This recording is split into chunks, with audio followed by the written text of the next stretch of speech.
Hello दोस्तों, आज हम कक्षा 10वीं के प्रश्नावली 13.1 का क्वेश्चन नंबर 2 देखेंगे एनसीईआरटी बुक का। तो चलिए स्टार्ट करते हैं। क्वेश्चन नंबर 2 है, कोई बर्तन एक खोखले अर्धगोले के आकार का है जिसके ऊपर एक खोखला बेलन अध्यारोपित है। तो हमारा जो चित्र बनेगा इस प्रकार का बनेगा। ये अर्धगोला रहा, एक खोखला अर्धगोला, और इसके ऊपर एक बेलन बना हुआ है, यानी अध्यारोपित है, इसके ऊपर एक बेलन रखा हुआ है। आगे क्वेश्चन में क्या कर रहा है, अर्धगोले का व्यास 14 सेंटीमीटर है और इस बर्तन की कुल ऊंचाई 13 सेंटीमीटर है। इस बर्तन का आंतरिक पृष्ठीय क्षेत्रफल ज्ञात कीजिए। तो सबसे पहले हम चित्र को समझ लेते हैं। अर्धगोला बोला है क्वेश्चन में, तो अर्धगोला, उसके ऊपर खोखला बेलन, तो खोखला बेलन हमने बना लिया है। उसके बाद कह रहा है कि अर्धगोले का व्यास जो है वो 14 सेंटीमीटर है। तो ये रहा अर्धगोले का व्यास, यहाँ से यहाँ तक जो होगा अर्धगोले का व्यास होगा।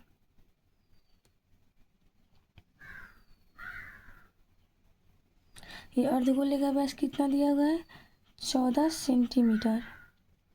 जो अर्धगोले का व्यास हुआ वही क्या हो जाएगा, बेलन का भी व्यास हो जाएगा, क्योंकि दोनों एक ही आधार पे है। अर्धगोले के आधार पर ही बेलन अध्यारोपित है, तो दोनों का त्रिज्या और व्यास सेम होंगे।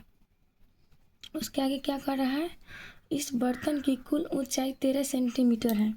तो ये जो बर्तन हुई यहाँ से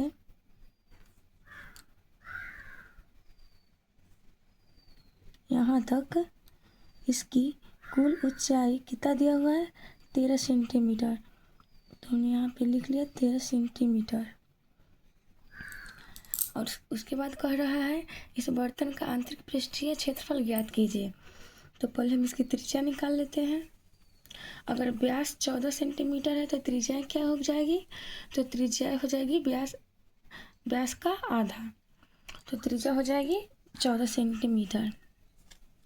तो यहाँ हम लिख लेंगे बेलन की त्रिज्या और अर्धगोले की त्रिज्या। हल पहले लिख लेंगे, हल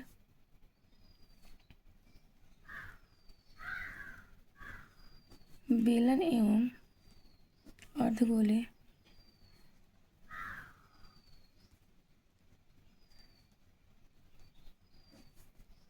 की त्रिज्याएं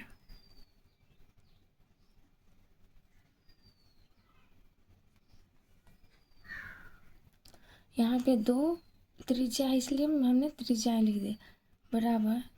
थोड़ा सा तिरछा लिखा गया, इसके लिए सॉरी, हमने ध्यान नहीं दिया है। कितना हो जाएगा, 7 सेंटीमीटर। हम डायरेक्ट 7 भी लिख सकते हैं, नहीं तो व्यास बटा 2 करके भी लिख सकते हैं। कुल ऊंचाई बेलन की कुल ऊंचाई बराबर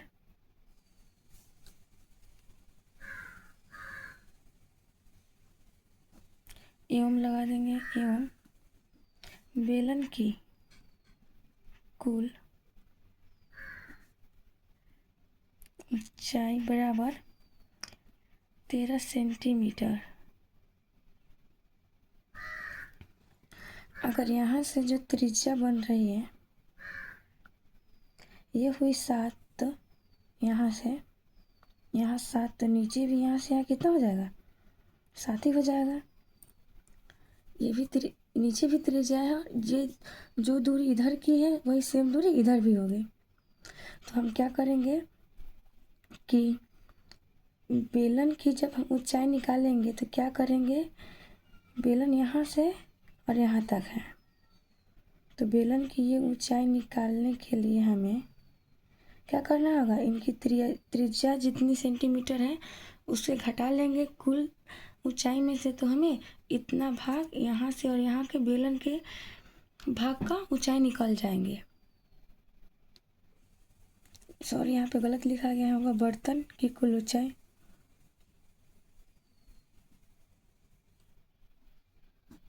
बर्तन की कुल ऊंचाई बराबर 13 सेंटीमीटर इसीलिए बेलन की ऊंचाई बराबर 13 - 7 कर देंगे बराबर 6 सेंटीमीटर। अब हमें क्या करना है? अब हमें करना है इस संपूर्ण भाग का आंतरिक पृष्ठीय क्षेत्रफल निकालना है। तो लिखेंगे अब एक तरह से भाषा अच्छी लगे इसलिए हमने लिखा अब बर्तन का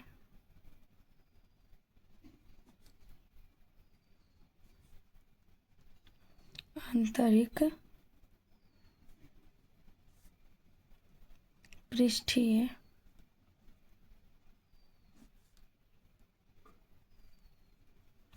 क्षेत्रफल बराबर, तो बर्तन का आंतरिक पृष्ठीय क्षेत्रफल क्या हो जाएगा? बेलन का वक्र पृष्ठ क्षेत्रफल प्लस में अर्धगोले का वक्र पृष्ठ क्षेत्रफल, तो पूरे को हम जोड़ देंगे तो हो जाएगा इस पूरे बर्तन का पृष्ठीय आंतरिक पृष्ठीय क्षेत्रफल। लिखेंगे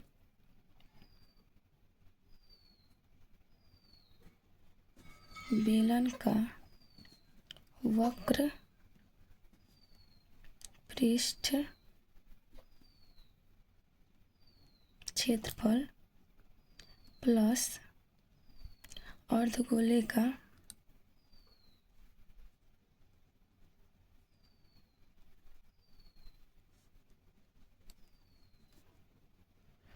वक्र पृष्ठ क्षेत्रफल।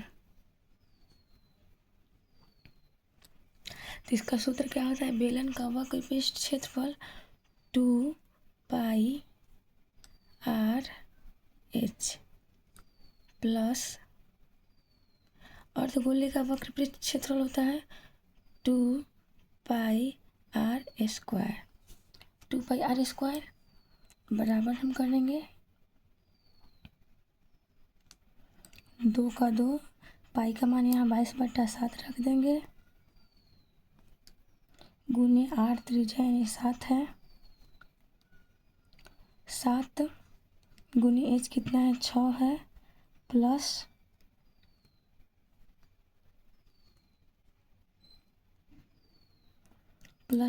में लिखना है 2, इधर नहीं हटता है, हट रहा है इसलिए मैं इधर से लिख दे रही, प्लस 22/7। एक काम करते हैं, हम यहाँ पे कॉमन ले लेते हैं। कॉमन लेने पर क्या हो जाएगा कि जो कैलकुलेशन है वो आसान हो जाएगी, इजी हो जाएगी। बराबर यहाँ भी पाई है, यहाँ भी पाई है, यहाँ भी 2 है, यहाँ भी 2 है, आर यहाँ भी है, यहाँ आर यहाँ भी है, तो हम कॉमन क्या लेंगे?